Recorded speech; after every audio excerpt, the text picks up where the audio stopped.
যারা হসপিটালাইজ হয়েছে দুর্ঘটনার শিকার হয়ে অথবা কোনো অসুস্থতার কারণে আর ফিরে আসেনি, তারা আত্মীয় স্বজন, পাড়া প্রতিবেশী, বন্ধু, ভাই বোন, বাবা মা কারো কাছে ক্ষমা চাইতে পারেনি, চলে গেছে ওখান থেকে। বলতে পারেনি যে আমার গুচ্ছিত সম্পদ আব্বা আম্মা তোমাদের জন্য ব্যয় করবো এরপর থেকে।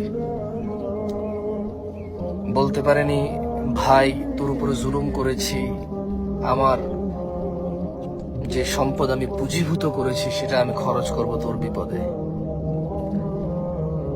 বলতে পারিনি যে বোন তোর সম্পদ মেরে খেয়েছি, আমি ফেরত দেব তোকে, আমার সন্তানরা দেবে কিনা আমি জানি না, আমি তোর সম্পদ পৈতৃক ভাবে তুই পেয়েছিস, আমি পেয়েছি, বাপ থেকে আমি যা পেয়েছি শরীয়ত সম্মত অনুযায়ী, তুই যতটুকু পেয়েছিস শরীয়ত সম্মত অনুযায়ী ততটুকু তোকে আমি ফিরিয়ে দেব। বলতে পারিনি। বেঁচে থাকা বিশাল বিলাসিতা,